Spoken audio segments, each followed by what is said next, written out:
Okay. Zok the Heilig Gemara. So we learned yesterday that Nakdimin ben Gurion was Zoicha, that the sun came back out after Shkia to prove that it was still day. And that's how he was able to pay back the water on time, and he didn't have to pay an exorbitant fee for the late payment of the rain. Tana, Loy Nakdimin Shemoy. His real name that they named him by his bris was not Nakdimin. Elabuni Shemoy. It was, his name was Buni, or maybe like Bunny Spiegel. Labuni Shemoy. Why did they refer to him using the name Nakdiman? Because the Chama came back out because of it. There's three people who the Chama came out for them. Moshe, Yoshua, Nakdiman ben Gurion. Gemara. We know the story that we just related. So that's how we know that by him the Chama came out. Yeshua Namikra. Yeshua is the pasuk. So there's a pasuk that tells us that the sun stayed out. Ela Moshe Minalam. Where do you see anything to do with Moshe that the sun was held back? Rabbi Lazar Asa Achel. You dash in Shava from the word Achel to the word Achel. It was very interesting. Rashi tells us a little bit of a tidbit of information on the Gzerah Shava. So we're on the third line from the top of the Amid. Achel Achel. Ksiv b'melchemes Yeshua Achel Gadlecha. B'melchemes Moshe ksiv Achel Teis Pachtecha. So we learned Ma Yeshua Niktam Aloi Chama b'melchamtoi. The sun came out from his Melchama Kedechsiv Behedja, like it says in the pasuk. Af Moshe came, and here Rashi gives us some insight. Shekin derech haksuvin. The derech of psukim is lomed sosum and amafurish. Learn a pasuk that's not clear from a pasuk that is clear. V'remez with a remez. B'dibur doima lechaveira. To say that it's similar to the similar pasuk, which is the same type of word. Ugzeir shava is achas min yud gimel midosh shenitnu loy leMoshe misinai u'v'tchila sefer Moshe. So Gzerah Shava is not only used to learn halacha; it's learned to elucidate, to illuminate one area that might not be clear, using a similar word in a different place.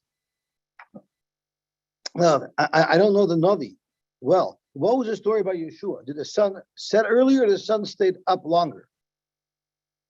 Does anybody remember the story? It stayed up longer, didn't it, when he was attacking Yericho? The day was extended. Okay, so by Nakdiman was extended, then by Moshe was extended as well. Okay, Zok to Gemara weiter. Ksivacha Achel, good morning, Achel Teis Pachtecha, Ksivasam Achel Godlecha. So we learn that the same way we know that by Yeshua the sun stayed out, so too by Moshe. Shmuel by Nachmeni Amar, Shmuel by Nachmeni says, you learn a different Gzerah Shava, Asya Teis. Ksivacha Achel Teis Pachtecha, which is the same pasuk that we quoted earlier by Moshe Rabbeinu. And it says by Yeshua b'yom teis Hashem es va'emayri. I'll just look at the Dalet just to make sure that I'm not mixing up. Took him the thread. This is by Yeshua. B'yom teis Hashem es va'emayri l'fnei b'nei Yisrael v'yom el Yisrael shemesh b'givayin daim v'yareich v'yimekayel. Beautiful. We don't need a Gzerah Shava to learn that by Moshe Rabbeinu Hashem held back the sun, because it says in the pasuk, Asher Yishmon Shemacha v'ragzu v'chalu mipanacha. The nations are going to hear about your reputation and they'll tremble from you. What would make them tremble? So clearly it has to be that. I don't get clear to Rayas. There could have been other moifsim that Moshe Rabbeinu could have made. But somehow the Gemara is assuming that the only moifs that would make everybody tremble from Moshe is the fact that he held back his son.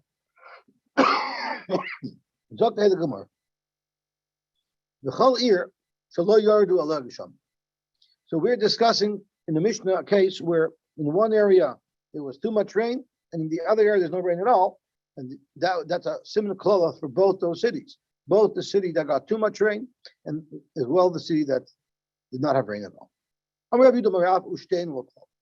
In both those cities, are suffering, as we just mentioned. And Rashi says, he's actually referring to the pasuk that the Mishnah quoted. The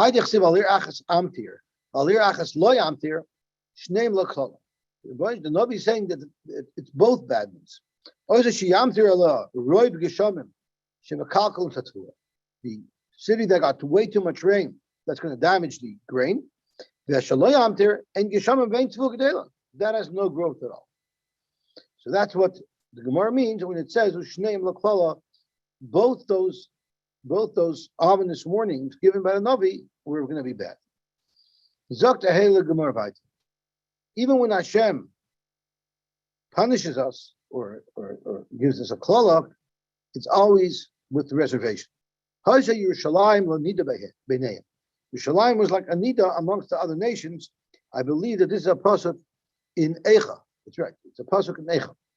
Amar Rav Yehuda Amar Rav Lebracha. Being compared to anita is not such a bad thing. You know why? Ma anita, Kenida, Lebracha Kenida. Ma anita yesh laheter. Anita, she's not tamei.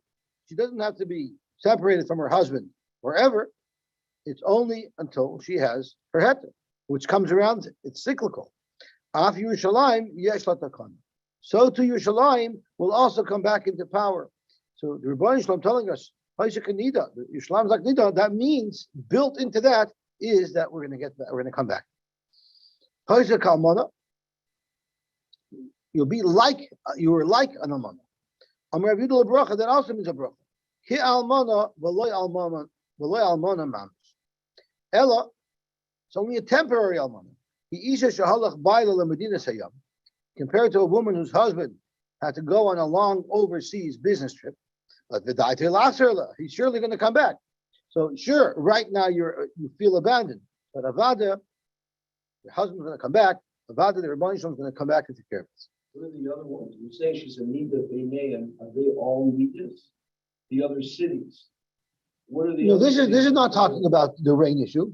This is just mentioning a separate pasuk that's not to the rain issue. When you say Haisa Yerushalayim, The name amongst the other cities. Yes. What are the other? I think the other cities are doing fine. Right? Or they're also nidas. I thought the cities around us are our enemies. Right, but the metaphor is saying nida b'nei. That's what you're saying. So you want us to add an extra their hair. That b'nei means they also have properties of nida. So even though now they're doing okay, they're also going to have their down cycle eventually. Or they're okay now, and they're going to have their downside. Right, that's what you mean. That's right. Right. So don't feel bad that you're down and they're up. Soon you're going to be up and they're going to be down. I hear. Okay, very nice. Okay, Zog to Gemara Vayter. The Gamanina Sati Eschem Nivzimu Shvei. I made you low. That doesn't sound like it has an upside either. Where is the silver lining over there? I'm reviewed the bracha, and it's also bracha. You know why? Because if we're considered despicable by the goyim, we will not be appointed to be tax collectors or officers, and therefore we'll be able to sit and learn. They won't make us work. That's one shot. Other shot in the Rishonim is we won't mingle with them. They're going to isolate us, which is also good for us. I once heard Beryl Wine said a very interesting word. He said over that the only time that there was no problem of intermarriage is when the goyim didn't want to be mishadach with us. As soon as things became liberal and the goyim didn't have a problem being mishadach with us, that opened up the door for intermarriage. So basically, the only time we avoid intermarriage is if it's not an option. So similarly, that's what this pasuk is saying.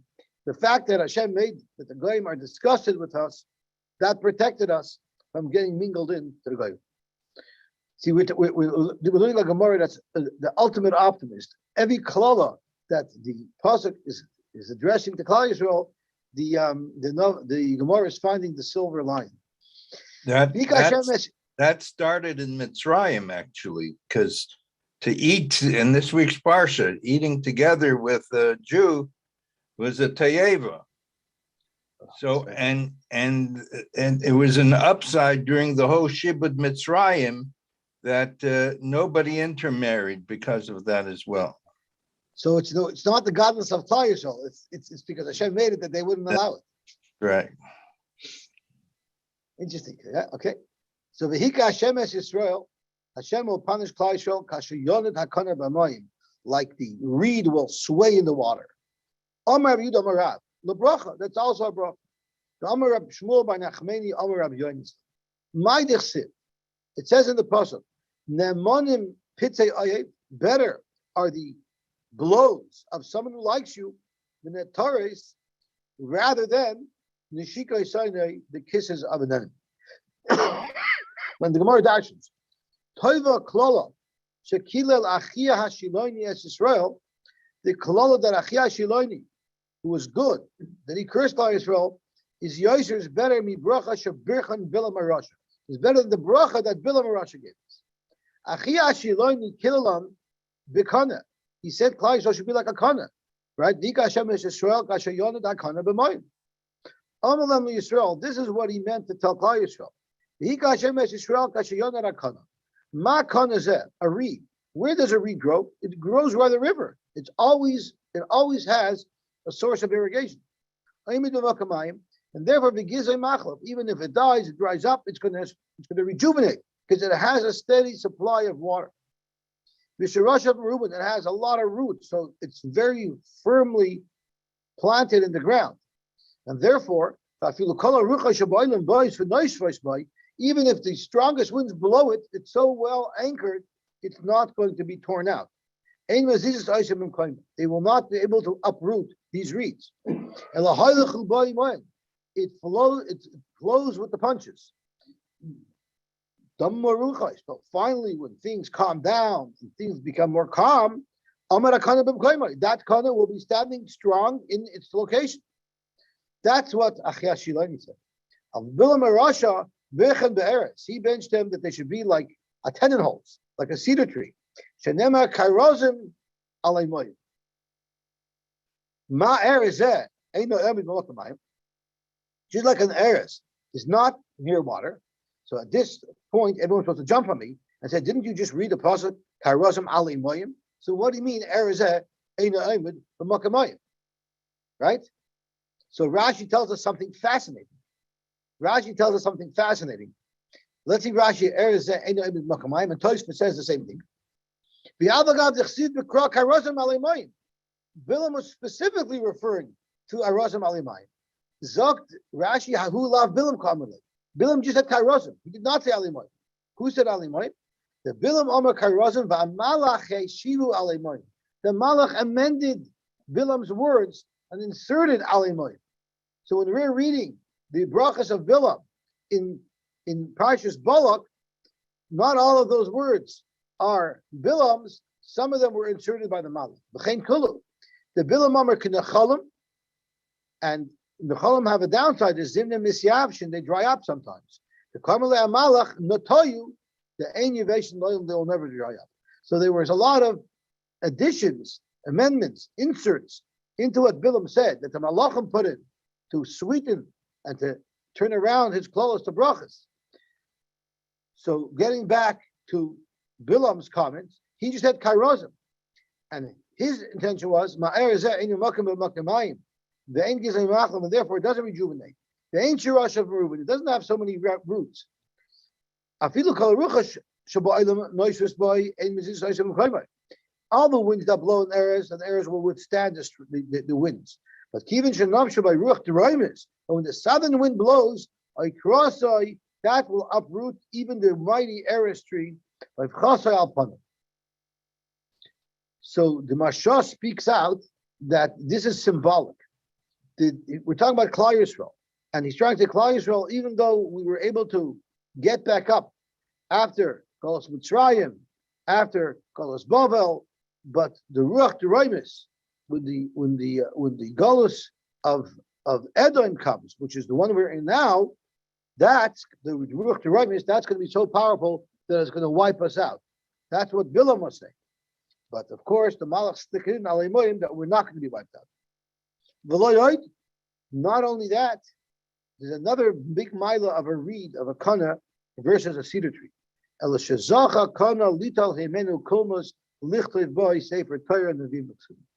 kana was zoicha to be something that's going to continue to be marbitz Torah, just through the kana make the quill with which you write svarim. Tanu Rabbanan, the olam yadam rach kikana. A person should also be soft and flexible like a kana, while yekashik eres, and he shouldn't be rigid like a cedar. And here's a fascinating story. Fascinating story. And it's a fascinating story because you see, even Gedoylei Olam make mistakes, and you can't write them off because of it. Ma'aseh Shabar Rabbi Elazar Rab Shimon, Migdal Gadar, or some are very from Migdal Eder, Beis Rabbi. He had just finished his man. He was coming home for Shabbos Chanukah. He was pumped because he had a stark man. And he said a chabura, and everyone was disposed from his chabura, and he asked him to shear, and the Yeshiva said, "Wow, what a good kasha!" He was pumped. Whereas my children will say he was pumped chicker. He was so excited with how he did. He was riding on his donkey. Mitayel, Rashi's l'smoyach. He was happy. Al svas hanar, the samach simcha gedoyla. Oh, was he in a good mood? But he said, "Daite gasala," and he was a little bit cocky. Because he had a knackedik's man. He had a knackedik's man. What happens? As he's coming along the way, Nizdaman loy adam, he met an individual. Nizdaman loy adam echad shoy mechur b'Yosy was very ugly. And the Meforshim tell us that he understood that this. What Rashi tells us, and Tosfos tells us that this, by the way, was Eliyahu Hanavi, who was here to teach him a lesson. But he understood that if someone had Torah in him, he couldn't be so ugly. Torah has to make a person's face shine a little bit, make him have a little bit of a allure of a nice face. And this person was so ugly, it must be that there's no Torah or mitzvahs or ma'asim tovim in this person. And he told him, Amalei Shalom Alecha Rebbe, this old gentleman who was Eliyahu Navi, told Rabbi Elazar B'Shimon, Shalom Alecha Rebbe. He didn't even answer. And once again, the Mefarshim was saying not because he was being snobby, it's because he was afraid this could even be a shade. And you don't say Shalom back to a shade. Amar Loi, then he said, Reika, you empty person. Kama mechur oisayish. How ugly is that person? Shema kol b'nei ircha mucharayin kamoiska. And the Mefarshim tell us that he was saying, maybe you're not such a bad guy. Maybe you come from an area where that's what everybody looks like. Maybe that's just the look that you have. But it's not because you yourself are mechur. So he was probing to see maybe this person wasn't as bad as he thought it was.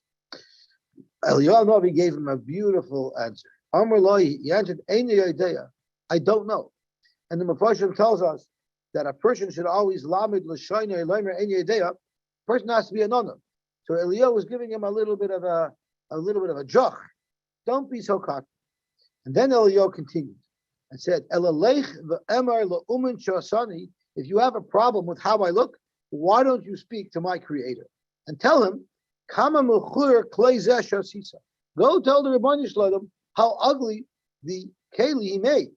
If you have a problem with my looks, why don't you have a chat with the Rebbeinu Shalom? At that point, it pierced Rabbi Elazar bar Shimon like a thunderbolt, and he realized what a terrible, terrible affair he did. Even sheyada ba'atzma shechata, the moment it hit Rabbi Elazar bar Shimon that he was inappropriate, he did an avera, Yared bin Achamar, right away he got off his high horse, literally and figuratively. He collapsed and spread himself out on the floor in front of Eliyahu Navi to beg mechila. I spoke inappropriately to you. Mechaili, please be moichel. Amar loy, Eliyahu told him, "Any moichelach? No, I'm not going to be moichel you. Ache telech laomen shasani ve'emar loy kama mechuyer plizeh shasisa. You have a problem with how I look? Go complain to my Creator." Hayimatay lacharav, Rabbi Shimon did not want to leave this person until he could get a mechila out of him. So he was following this person. He followed Eliyahu Navi, and Eliyahu Navi incidentally went towards Rabbi Elazar bar Shimon's city. When Rabbi Elazar bar Shimon was approaching his city, following Eliyahu Navi, the whole city came out to greet Rabbi Elazar bar Shimon because he was a great Talmid Chacham, and out of respect for him, they came to greet him. They told him, Shalom Alecha, Rabbi, Moiri. So they were greeting him with great fanfare, with great respect. So Amar Lahem Eliyahu Navi told the people, "Miyatem Kayin Rebbe. Who are you referring to with this great honor, calling him Rebbe? Amar told him, what do you mean? The Rav who's right behind you, who's running after you. Amar Lahem, he told them, Imzer Rebbe al Yibu Kamoise B'Yisrael. Oh, they shouldn't be too many Rebbes like him in Klal Yisrael. So imagine he came home from yeshiva, all pumped, all excited, and then Eliyahu Navi exposes him as a fake phony and a fraud. Now, I don't know if they knew that he was Eliyahu Navi, but it was a major pachtim. Amru Loi, so they told him. They told Eliyahu, Mipnei Omar Lahem, why are you saying that our Rebbe is not good? Amar Lahem, I will tell you what he did. Kach v'kach asali. This is what he did. He did a terrible avla. Amru Loi, they told him, Afal Pike Mechayla. You should still be Meichel. He's asking for Mechila. So Adam Gadol B'Torah. He's an Adam Gadol B'Torah.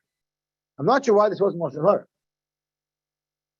But or why is the guy being so difficult to forgive him? Eliyahu was trying to teach him a lesson. I think he really, at what point did he learn it? Now here, Amar Lahem B'Shvilchem, because of respect that I have for you, for the city, Hareini Meichel. But Ubilvad Shaloi Heirogel Lasses came. He shouldn't do these things anymore. You got to be humble. Yeah. Miyad Nichnas Rav Elazar B'Shimon V'Dorish Lolam, and that's when Rav Elazar B'Shimon Darshan the drasha that we quoted at the bottom of Amar Aleph, that La'olam Ye'adim Rach Kekana Ba'i Yekasha Ke'eres. You know what? Be flexible, be soft. Don't be so tough. Ulefichach Zacha Kana Lita El Himena Kumnus Lichte Voice. The third filled the reduces. Who is the one who's going to be Zoicha to be Marbit's Torah, to write down Torah, and to pass down Torah? That's only somebody who's going to be soft and flexible. Beautiful. Zog the Heilige Gemara. We said that if there's a hurricane in the city or a tornado in the city and houses are smashing down, that's a reason to be Masriya, to have a major Yom Kippur. Taner Rabbanan. That we say that it's a big sakana when buildings are collapsing, that means briyos v'loy re'uos. It means if a strong, solid building collapses, if you had a building that was like the leaning tower that was about to come down anyway, and it falls, that's not a simcha, that's just normal because the building is weak. She'einin ruyos lipol. There have to be buildings that weren't going to be expected to fall, like a good, strong condo building on the Florida coast. That's right. V'loy hara'uyos lipol, but not a building that's going to be falling, that's not in good condition. Frankly, I don't understand. Isn't that the same thing? If they're strong, they're not roy lipo. Why is the Brisa saying two conditions? Sai any ruyos lipo and sai brios. What are the weak ones and what is the ones that are the same things that are weak? The same buildings that are weak are roy lipo. So it's one and the same. Why two categories? So it was a very strong building, but it was very tall, and that made it topple. Inami, or maybe it was in South Florida, the kaimon aguded in the high. Even if it's strong, but it's ruyos lipoil. Why? Because it's in a place where there's erosion of the foundation. That's also something that if it collapses, you're not masriya, because that's not a klola, that's just degradation and a normal condition. There was a building that was very dangerous and weak, that was in danger of falling, that was in the city of Nagel. The Chalaf Ravu Shmuel Tusa. Rav and Shmuel would never walk under it. Even though this weak wall was still hanging around for 12 years and it hasn't fallen, they felt that it wasn't structurally sound, and they never walked near it. They walked all the way around it. They circumvented it to avoid a sakon. Yom Echad, one day, Ikla Rav Ada bar Ava lahasam. Rav Ada bar Ava, the holy and the great Rav Ada bar Ava, he ended up in our door. Omer Shmuel Rav, Nesi Mai Nakif. When we walk with Rav Ada bar Ava, we also have to circumvent this wall, or could we just go right by it? because Rav Ada bar Ava was so holy, his kedusha will protect us. Amalei, loy tzarichna ha'idna. Now we can walk right by the wall. We know it won't fall down. The ikar of Ada bar Ava b'hadam. We have Rav Ada bar Ava with us. The nofish chusa. Yes, Allah chusim. For sure, he's not going to succumb to a wall. But loy mistafina, and therefore I'm not concerned. Rav Huna, havalei ahu chamra lahu beis Shari'iyah. He had barrels of wine in a storehouse that was very dangerous. It looked like it was about to collapse, and it was a little bit scary or dangerous for him to go in and retrieve that wine. But it was important that he retrieve it because if the building collapsed on it, he would lose it. And he wanted to take it out. So what did he do? He asked Rav Ada bar Ava, I want to shmooze on learning with you. I have some difficulty on the sugya. And they walked and he guided him into this wine house. And Moshe b'shmaitza, he got him deeply involved in smoothing and learning. And while he was doing this, Adepanya, he was actually taking his barrels out as he's talking and learning with Rav Ada bar Ava. So he just wanted Rav Ada bar Ava's presence there. Bosa the Nafik, as soon as they left, because once he got all his barrels out, he finished his conversation and he left. So basically, Rav Ada bar Ava was quite used. Bosa the Nafik, Nafal base, the house collapsed. Aigish Rav Ada bar Ava, he chapped that he was only lured in there to keep it open until they could get the wine out. Ikbid, he was a little bit upset. Sovelah, because he held Amar B'Yanai, the person should never put himself in the makom sekana. V'yomer and say, "Oisin li neis." I'm so holy, a neis will be made to protect me. Why shouldn't you do that? Shama ein oisin li neis, because maybe they won't make the neis. And even if you're going to be zeicha to a neis, it's going to cost you money. Amr Abchanin Mikra, what's the pasuk? The chsiv, either kata ha'inti or kata ha'inti, depending on which girsa of the trap that you have.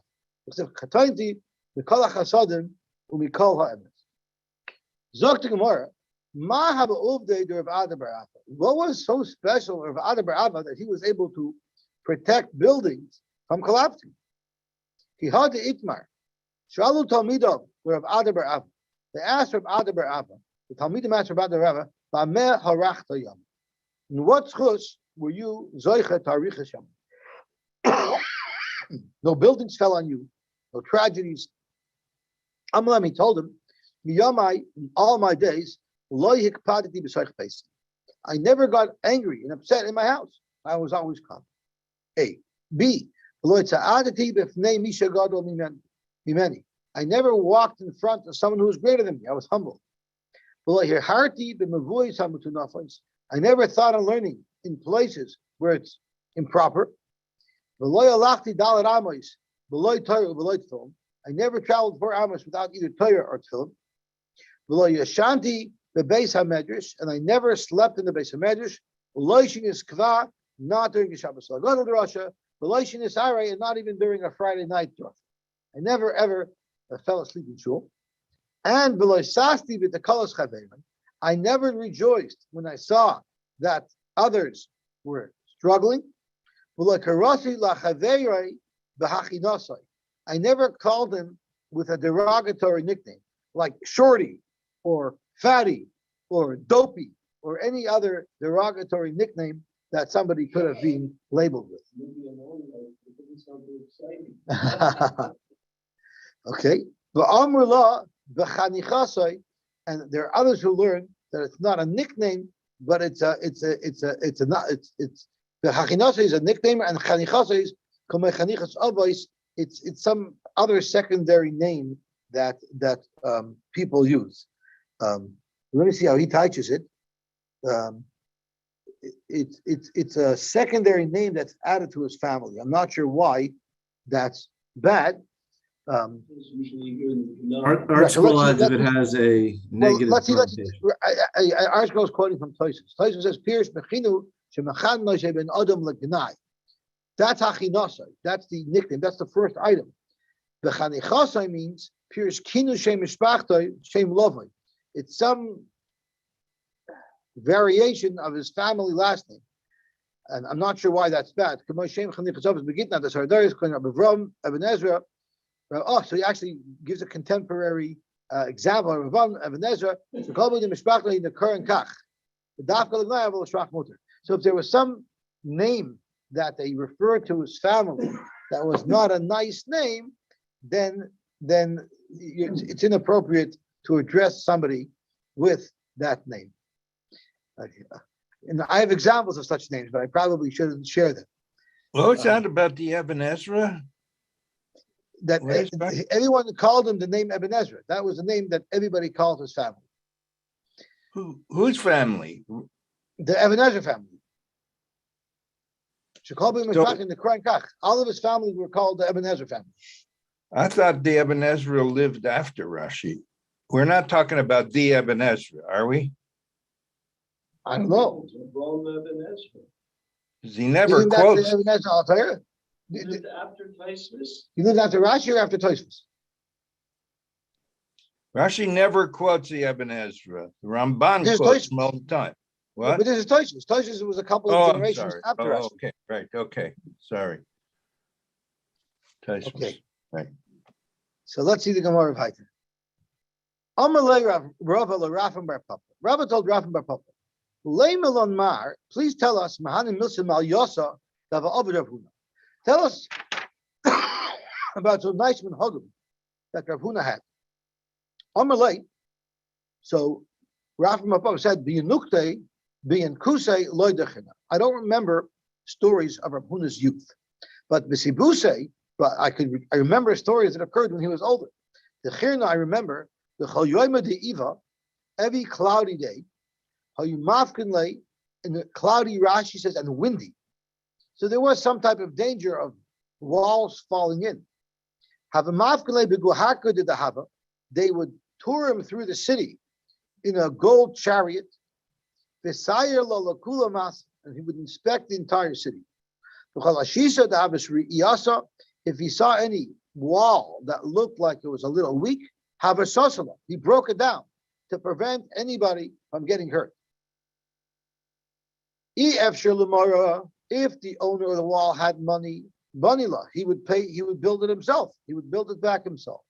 And if the owner didn't have money, banila he would pay for it. He would rebuild the wall on his own. And the Mefarshim tell us that, of course, he didn't. If it's a wall that's mamish in danger of falling, well, then even for a poor person, he didn't have to rebuild it. He's saving the money by knocking it down because the liability is great. So these walls weren't in immediate danger, but he wanted to be lefnumish usadin to prevent anyone from getting hurt. So he did it, and that's why he felt responsible to pay to build it back, or what we called he built it back better. It's called build back better. That's what he did, but it was really built back better. And he built it with his own money, not with other people's money. So that's the real build back better. And every Arab Shabbos, he would send a shliach to the shuk to make sure that all of the merchants would be sold out at the end of the day. And if any of the vegetable vendors had extra vegetables, he would buy it, and he would just throw them into the river. And the reason why he did it, the Gemara is going to tell us in a moment, is because then the vendors aren't going to bring as much produce next week. And then there's not going to be plentiful supply for Shabbos. So he wanted to make sure that they were always sold out. But why would he just throw it in the river? The less of the aniyim. Why wouldn't he give it to the aniyim? So tomorrow, because Zimnin the Sacha that Tayu, what's going to happen if we give these to the aniyim? So now they're going to say, I'm not buying vegetables anymore. I'm only going to wait till the end and get them for free. But what happened if 1 week their attack is sold out? And Rav Huna didn't have to buy out the leftovers. Now these people aren't going to have vegetables at all. That's why he couldn't give it to them. He didn't want anybody to rely on it. So let him feed it to an animal. Why should he just throw it out in the river? So he held that it was a b'zoyin oichel. Rashi says,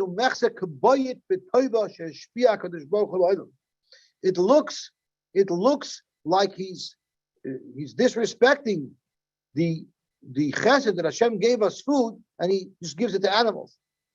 So that's why he didn't want to do it. The Rashi has another pshat. It's baltashchus to give food that's good for human consumption to a behemoth. It has to be given to a person. He's throwing it in the river. So it's Rashi, it's going to flow down the river, and a human's going to be able to pick it out of the river, and the human will be able to eat it. Fact Gemara, well, why did he buy it at all? Why did he just leave it there? So the Gemara, because Nimtas Machshilan lost and lovely. He was concerned that if the vendors don't sell out, they're going to buy less next week, and then there'll be less products to buy for Shabbos. What if he had some type of medicine? For instance, when my wife had COVID, I was looking around to get ivermectin. So there was somebody who had some extra doses of ivermectin, and they told me, Yosy, I don't want you to knock on my door because I'm also sick with COVID, but I'm leaving it for you in my mailbox. So that's what he did. When he had some extra medicine, have a mole kuza, the maya, or those who think it was maya, have a kuza, he would fill up a little container of it. The toilet was safe at the base. He would hang it by his mailbox outside his house. The Omar called the boy Lishko. Anybody needs medicine, should please come take from this. The Ikadamri, Milsa the Shivsa have a gomer. He knew how shadim works, and there was certain shade that if you didn't wash the Tila Shadayim properly, then he got you into trouble. So what he would do is, of a manach kuza de maya, he would always leave a vashtapel of water, like Avram Goldberg. After every levaya, Avram Goldberg always sets up vashtapels with water by the side of his house so that we can wash our hands. The dalilay, and he filled up water for anybody who wanted to come. Called the tzarech leisei the loyal stock. Whoever needs water should wash their hands so they shouldn't get into trouble with shade. He have a karech rifta. Every time he had a meal, whenever he wanted to sit down to a meal, he didn't only on Pesach say kol dichven yesev yechol, kol dichven yesev yivsach. He did that every single day. He have a karech rifta, have a pasach lebabe. He would open the gate of his home. Whoever needs food should come join me. Amar Rava said, I can do all these things that you're telling me Rabun did. Levar meha, except for this last thing, and that is opening up my house. Whoever wants to come in for every meal, I wouldn't be able to do something like that. Why? There's too many people in Mechuza. Rashi's v'chamichli kaina, and there's no way I'll be able to do it. It's going to wipe me out. I cannot afford to do it. That's why I wouldn't be able to do it. Zok to Gemara. Ilfa and Rabbi Yochanan have a garsi b'arais. They were sitting and learning. The chikia lahu milsa tuba. They were very, very poor. They had no money. Omri, so they said to each other, Nekim v'nezel v'ne'avid iska. Let's go make a little bit of parnasa. Let's go find some business. Unakayim benavshin, and we can be mekayim on ourselves. Efes kilo yiyeh becha evyon. There should not be evyonim amongst you. We'll make parnasa and we'll have money. Ozli usvei tuse gudereia. They went and they sat under a weak wall. I'm not sure why they were there. Maybe it was the first day for lunch after their job, but they ended up resting under this dangerous place. Havika karchi ripta. They were eating. Also, trei malachi hasharis. 2 malachim came, and Rabbi Yochanan was able to hear the malachim speak. Shomer Rabbi Yochanan, the Amar Chad Lachaver. Rabbi Yochanan heard that one malach told his friend, Nishti alaya haguda. Should we throw the wall down on these 2 people? V'niktalinu, and we should kill them? And why am I suggesting that we should do something so terrible like that? They've abandoned the Gemara, and they decided that they want to be Oisik and Parnas. The other Malach told his friend, no, I don't think we should do that. Shavkinu, let them stay here. You know why? There's someone here who is going to be a big Talmid Chacham one day. Rashi says, which is the 3rd line in Rashi, Osid Lis Gadol. He's going to be big one day. It's not his time. He's not pitching tonight. It's not his time to go. Rabbi Yochanan Shama. Rabbi Yochanan overheard this conversation. Ilfa lo Shama. Ilfa didn't hear the malachim talking. He was oblivious to what was going on. Amalei Rabbi Yochanan lo Ilfa. So Rabbi Yochanan asked Ilfa, Shama Mar Midi, did you hear anything? Did you just hear that? Amalei Elva said, Lord, I didn't hear anything. I think you're hearing things. I don't know what you're talking about. Omar, so Rabbi Yochanan told himself, no, since I heard this conversation, my friend Ilfa didn't hear, Shemami no, it must be Ledidi Kaimali Shaita.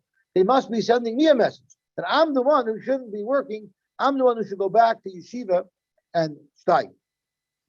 Amalei Rabbi Yochanan told Ilfa, Ihader Bu'uki bin Abshoi. I'm going to go back, give up making parnasa, and I'm going to subscribe to the different pasuk. And that is Kilo Yechtel Evyon Mikerev Haaretz. I'm going to volunteer to fulfill this pasuk of suffering in poverty. Rabbi Yochanan went back to yeshiva. Ilfa loy hadar. Ilfa didn't go back to yeshiva. Ad also Ilfa. By the time Ilfa came back from his business venture, Malach Rabbi Yochanan. Rabbi Yochanan was already appointed as Rosh Yeshiva. And Rashi tells us that once someone becomes appointed as a Rosh Yeshiva, they make him rich. They give him something. They stitz him. Rashi says, Meni Rosh Yeshiva Alain and Minaku. Yishu Rosh Yeshiva, but Megadol Oisay Mishalen Umashirin Oisay. They made him rich. So he had Torah Ubedullah. He had the better of both worlds. Amru Loi. So when Ilfa came back, the Bnei Yeshiva told Ilfa, he also my regards, Loi Ava Malach Mar. If you would have stayed here and learned, we would have made you into the Rosh Yeshiva. Because you are even better in learning than Rabbi Yochanan. So you know what he did? Azal Tola Nafshe Be'askeri Desinta. He climbed up to the top of the mast of a ship, all the way up in the air. And Amar, he made an announcement because he wanted to show that he's a bigger Talmid Chacham than Rabbi Yochanan, even though he went to make parnasa. He said, if there's anybody who can ask me about a brisa that was quoted from a B'chir of Rabbi and I'm not able to show a Mishnah that shares the same idea, now pilna me askeri de svinta, I'm going to jump off of this top of this mast, or maybe it was a crow's nest, with tavana, and I'm going to drown. I guess we should stop here. We're in the middle of a riveting story. So just that you don't lose any sleep, I just want to let you know he didn't have to jump off the mast, and he didn't have to drown. But becoming rich though. But to get into the lumdus, we'll see. So let's stop here, and the Minshah will be Mamshech tomorrow. Good. Goyach.